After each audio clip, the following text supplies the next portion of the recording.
Hello friends, आज की video में सब्जेक्ट इंग्लिश में लेसन क्लोज के इस सेकंड पार्ट में कुछ इम्पोर्टेंट एग्जाम्पल सॉल्व कर रहे हैं।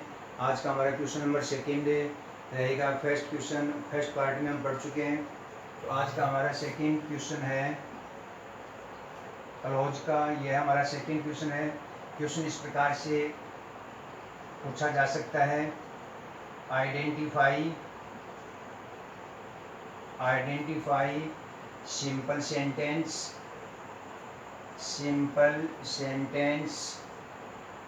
compound sentence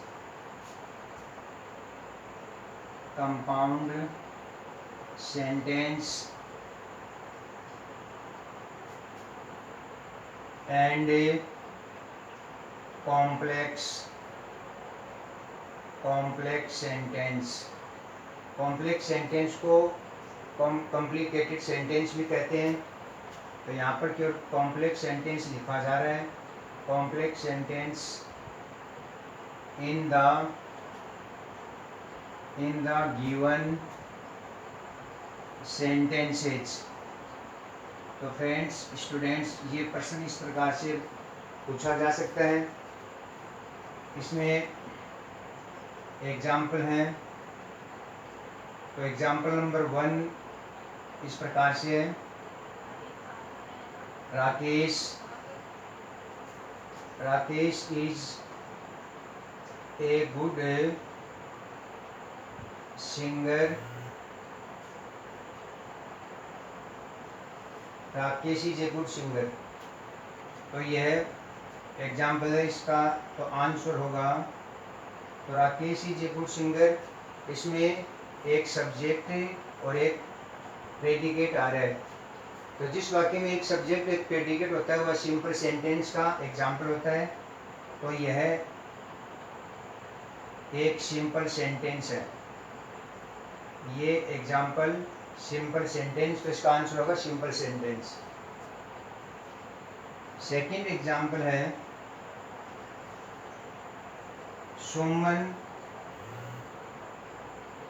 Suman is poor but honest. Suman is poor but honest. तो यह फ्रेंड्स, इसमें ध्यान देने वाली बात है कि बट जो कंजक्शन आ रहा है यह कंपाउंड सेंटेंस में कंजक्शन होता है। तो इसलिए यह एग्जाम्पल कंपाउंड सेंटेंस का एग्जाम्पल होगा। तो यह एक कंपाउंड सेंटेंस है, कंपाउंड सेंटेंस। तो कंपाउंड सेंटेंस का एग्जाम्पल हुआ। एग्जाम्पल नंबर 3,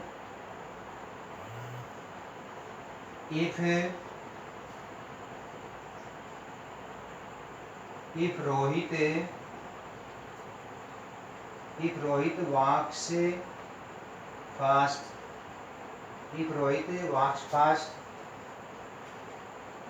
तो he will catch his bus soon। he will catch his bus soon। तो यहाँ पर फ्रेंड्स इफ कंजक्शन दिया गया है। तो इफ कंजक्शन कॉम्प्लेक्स सेंटेंस का एग्जाम्पल है। तो कॉम्प्लेक्स सेंटेंस में इफ कंजक्शन का प्रयोग किया जाता है। तो ये एक कॉम्प्लेक्स को कॉम्प्लिकेटेड सेंटेंस भी कहते हैं। कॉम्प्लिकेटेड सेंटेंस भी कहा जाता है। तो कॉम्प्लेक्स सेंटेंस या कॉम्प्लिकेटेड सेंटेंस का एग्जाम्पल है। इसके बाद में next example number 4,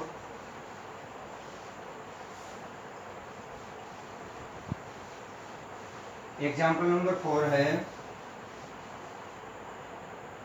example number 4 में दिया गया है, आइदर सरिता और यू। आइदर सरिता और you are reading a poem. तो आइदर सरिता इसमें कंजक्शन आइदर और का यूज किया गया, तो आइदर और कंपाउंड सेंटेंस में कंजक्शन होता है। तो यह एग्जाम्पल कंपाउंड सेंटेंस का है, तो इसमें आंसर होगा कंपाउंड सेंटेंस। तो यहाँ आंसर होगा कंपाउंड सेंटेंस। तो ये कंपाउंड सेंटेंस का एग्जाम्पल। यहाँ पर एक आइदर और में एक इम्पोर्टेंट बात याद रखने वाली है कि आइदर और के प्रयोग में जो एचवी या एमवी होती है वह सेकंड सब्जेक्ट के अनुसार यूज की जाती है। तो next example number 5। Example number 5 है this is the boy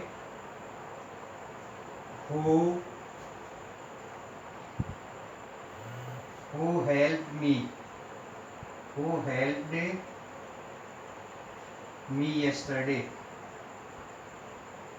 me yesterday, तो इस एग्जाम्पल नंबर 5 के अंदर जो हु कंजक्शन दे रखा है, जो बॉय के लिए आ रहा है हु, यह वही लड़का है जिसने मेरी कल सहायता की, हु हेल्प मी। तो ये हु कंजक्शन है कॉम्प्लेक्स सेंटेंस में आता है, तो यहाँ पर यह एग्जाम्पल कॉम्प्लेक्स सेंटेंस का एग्जाम्पल होगा। कॉम्प्लेक्स सेंटेंस, ये कॉम्प्लेक्स सेंटेंस का एग्जाम्पल। अगला नेक्स्ट एग्जाम्पल नंबर 6।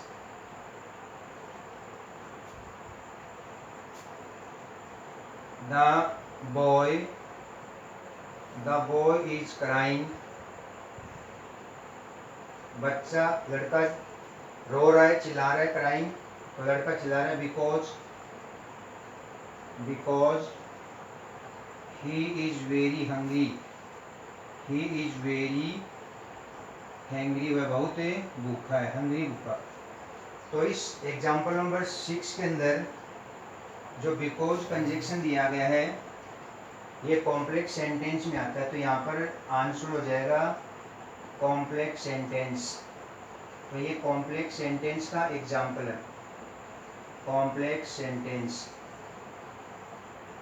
इसके बाद में नेक्स्ट एग्जाम्पल नंबर 7। अगला एग्जाम्पल नंबर 7 है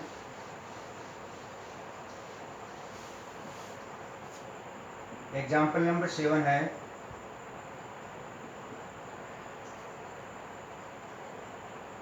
Mohan is too dull to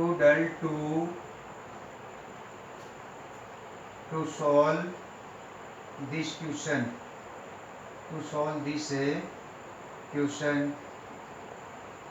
Mohan इतना ज़्यादा डल मूर्ख है कि वह इस प्रश्न को हल नहीं कर सकता।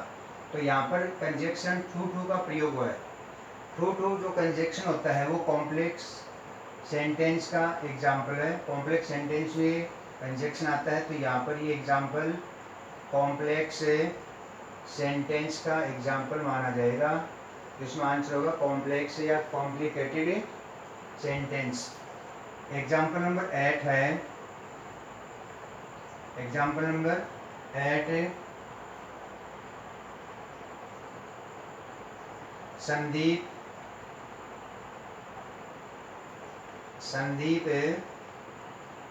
is working hard,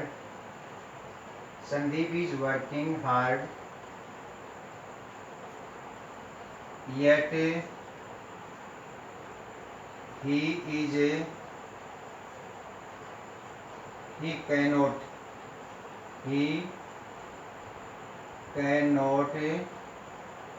pass in the exam,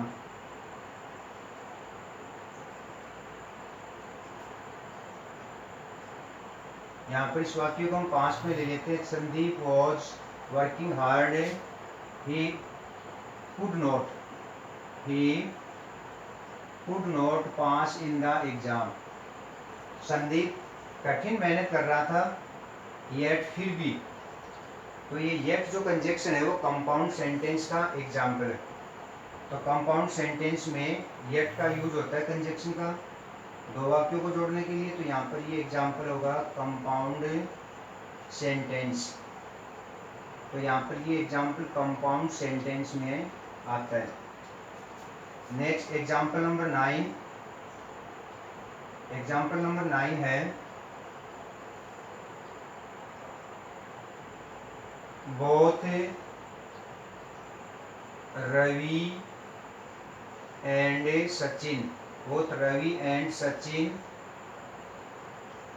are good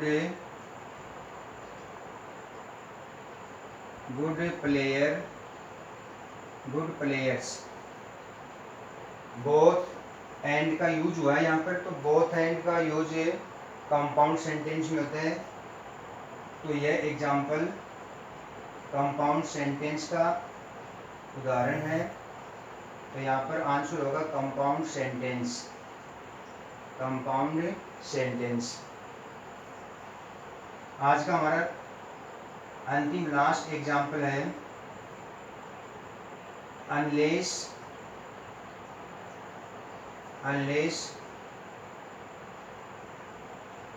you work hard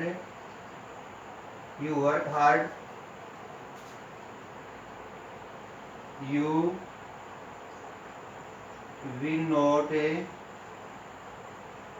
pass in the exam. Unless यहाँ कंजक्शन दिया गया, जब तक कि तुम कठिन मेहनत नहीं करते हो तो तुम्हें परीक्षा में उत्तीर्ण नहीं होगे।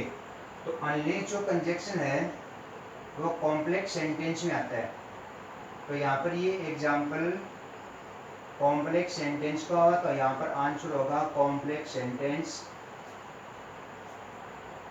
तो फ्रेंड्स, आज की वीडियो में हमने question number 2 simple sentence, compound sentence, complex sentence को आइडेंटिफाई करने से संबंधित सोल्व किया है। तो यदि वीडियो पसंद लाइक कीजिए, शेयर कीजिए, सब्सक्राइब कीजिए, कमेंट कीजिए। थैंक्स, धन्यवाद।